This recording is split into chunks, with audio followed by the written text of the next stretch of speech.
Hello दोस्तों, स्वागत है आप सभी का। चलिए आज की इस वीडियो में हम लोग एलसीएम और एचसीएफ को देखेंगे। ये चैप्टर नंबर जो है 1 यानी कि क्लास 10th मैथमेटिक्स का चैप्टर नंबर 1 जिसका नाम है वास्तविक संख्या। उसमें ये टॉपिक है हमारा एचसीएफ और एलसीएम का। एक आध तो नंबर का इसमें सवाल बनता ही है, गारंटी के साथ कहता हूँ कि ये सवाल आएगा ही आएगा, क्योंकि 1 या 2 नंबर का सवाल इससे बनेगा ही बनेगा। अब बनते आया है तो उसमें कोई शक ही नहीं है कि नहीं बनेगा। ठीक, तो बिना किसी देरी के मैं आपको फटाफट से मैं आपको सारा चीज़ बता रहा हूँ कि इस वीडियो में हम लोग एलसीएम एचसीएफ को देखेंगे विथ ट्रिक, और साथ ही साथ मैं आपको ये बताता चलूँ कि इस चैनल पे यहाँ पे कम समय में ही आपका सिलेबस हम लोग पूरा करेंगे। इस वीडियो में 5 से 6 मिनट में सारा टॉपिक जो एलसीएम एचसीएफ का है, जितना भी फॉर्मूला है, जितना क्वेश्चन है, मैं आपको सारा चीज़ करा दूंगा। 5 मिनट की इस वीडियो को देखने के बाद आपका जो कॉन्फिडेंस होगा एकदम इतना अच्छा होगा कॉन्फिडेंस कि आप इससे रिलेटेड सारे क्वेश्चन को आप कर डालोगे, चाहे बोर्ड का हो, प्रीवियस ईयर का हो या फिर एक्सरसाइज का हो। तो चलो बिना किसी देरी के शुरुआत करते हैं। एचसीएफ और एलसीएम हम सब लोग बच्चे से निकालते आए हैं, लेकिन इस चैप्टर में हम लोग कैसे निकालेंगे, क्वेश्चन के साथ देखते हैं तब समझ में आएगा। जैसे एक क्वेश्चन है हमारे पास, एक क्वेश्चन हम लोग लेते हैं।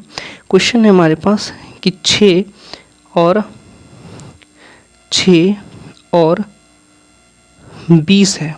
ठीक, 6 और 20 है, इसका एचसीएफ और एलसीएम निकालते हैं। तो क्या करेंगे, 6 का यहाँ पे आवाज गुणनखंड करेंगे तो क्या हो जाएगा, 2 गुने 3, इसका आवाज गुणनखंड ये होगा। 20 का करेंगे तो क्या होगा, 2 गुने 2 गुने 5।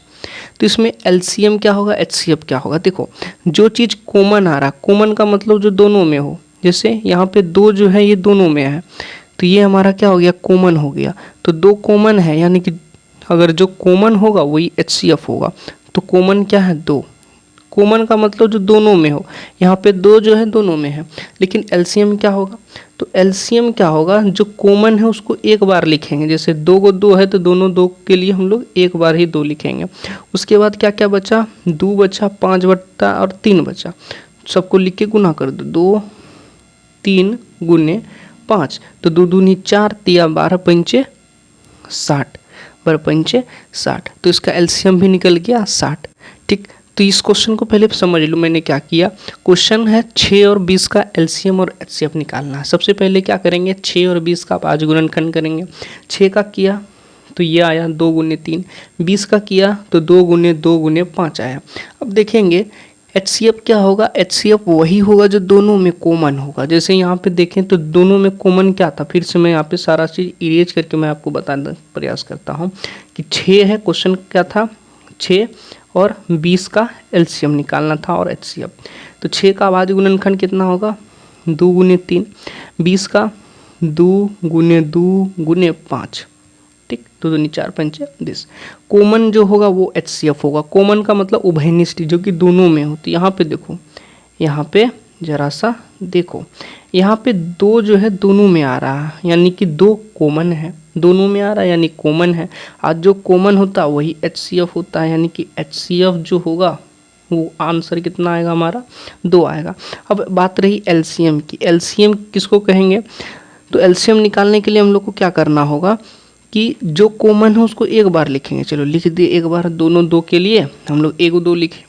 जो बच गया उसको गुना कर दो, 2 बचा है 2 लिखे, 5 भी बचा है साथ में 5 भी लिखे, गुना 3 भी बचा है तो 3 भी लिखे। तो गुना करने के बाद क्या आएगा, 2 दूनी 4, 2 दूनी 4 पंचे 20, अब 20 तिहाई 60, मतलब कि एलसीएम जो होगा वो हमारा कितना होगा, 60 होगा। आई होप कि आपको ये चीज़ समझ में आया। ठीक, अब यहाँ पे हम लोग समझ गए कि कैसे हम लोग एचसीएफ और एलसीएम निकालते हैं। अब ये तो हो गया कि इस तरह से निकालेंगे। अब अगर हमको एचसीएफ या एलसीएम में से कोई चीज़ दिया रहे, कोई एक चीज़ दिया रहे और दूसरा हमको ज्ञात करने कहे तो कैसे करेंगे। मतलब मेरा क्या है कि एचसीएफ दिया हुआ है, चलो ध्यान से समझने का प्रयास करेगा कि एचसीएफ ऑफ 6 एंड 20, यानी 6 और 20 का एचसीएफ दिया हुआ है 2। क्या दिया हुआ है, एचसीएफ 2। पूछ रहा है हमारे पास क्या, हमको कह रहा है एलसीएम निकाल के दो। एलसीएम कैसे निकालेंगे, तो इसके लिए एक फॉर्मूला होता है। फॉर्मूला क्या होता है? फॉर्मूला ये होता है कि जो दोनों संख्या तुमको दिया है, जैसे मान लो ए और बी दो संख्या है, ए और बी दोनों संख्या है और उसका एचसीएफ या एलसीएम में से कोई एक दिया है, दूसरा निकालना है, तो उसके लिए फॉर्मूला क्या होता है?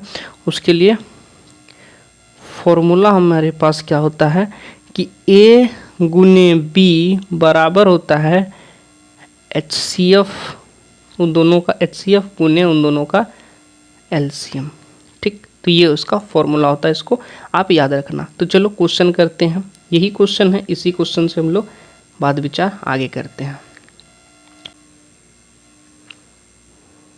हाँ, तो क्वेश्चन है हमारे पास कि एचसीएफ ऑफ 6 एंड 20 यानी 6 और 20 का एचसीएफ दिया हुआ है, तो पूछ रहा है एलसीएम क्या होगा। इसके लिए मैंने आपको बताया था कि दोनों संख्या को गुना करो, 6 गुने 20 बराबर में क्या रखो, एचसीएफ गुने एलसीएम। तो 6 गुने 20 एचसीएफ दिया हुआ है 2 गुने एलसीएम। अब दो, ये दो जो है ये गुना में है, उधर जाएगा तो भाग लग जाएगा, तो यहीं से कटा देंगे, 2 तिहाई 6 हो जाएगा। 20 गुने 3 कितना होता है? 20 गुने 3 होता है 60, तो एलसीएम कितना आएगा? 60 आएगा। तो ये हमारा बन गया। अब इसी को हम लोग दोहरा सकते हैं, इसका आप एक स्क्रीनशॉट ले लो, इसी को हम लोग दोहरा सकते हैं। ऐसा पूछा जा सकता है कि एलसीएम दिया हुआ है, मान लो इसी क्वेश्चन में, मान लो इसी क्वेश्चन में कि एलसीएम दिया हुआ है 6 और 20 का 60, पूछा है एचसीएफ क्या होगा। तो एचसीएफ निकालने के लिए वही दोनों संख्या को गुना करेंगे, एलसीएम और एचसीएफ को इधर गुना करेंगे, एचसीएफ गुने एलसीएम। तो 6 गुने 20 है, एचसीएफ दिया है नहीं दिया, निकालना है एलसीएम। एलसीएम हमको यहाँ पे दिया हुआ है कितना? 60। अब ये 60 गुना में उधर जाएगा, भाग में हो जाएगा, तो इसलिए यहाँ से काट देंगे, 20 तिहाई 60, 20 तिहाई 60, और यहाँ से काटेंगे 3 दूनी 6, तो एचसीएफ कितना आया? तो हमारा पास एचसीएफ आया है 2, तो एचसीएफ यहाँ पे हमारा 2 मिल गया। तो आई होप कि आपको ये सारा चीज़ समझ में आया। इसका भी आके आप एक स्क्रीनशॉट ले लीजिए। तो ये मैंने एग्जांपल के तौर पे बताया, और क्वेश्चन आपको एक्सरसाइज में मिल जाएगा, तो आप एक्सरसाइज का क्वेश्चन लगा लीजिएगा। तो आई होप कि आपको सारा चीज़ समझ में आया। ऐसे ही छोटी छोटी वीडियो में मैं आपको सारा चीज़ यहाँ पर आपका सिलेबस कंप्लीट करा दूँगा। तो ऐसे ही वीडियो देखने के लिए आप हमारे चैनल को सब्सक्राइब करें, बेल नोटिफिकेशन को ऑन पर सेट करें, हमारा सपोर्ट करें। जय हिंद, जय भारत।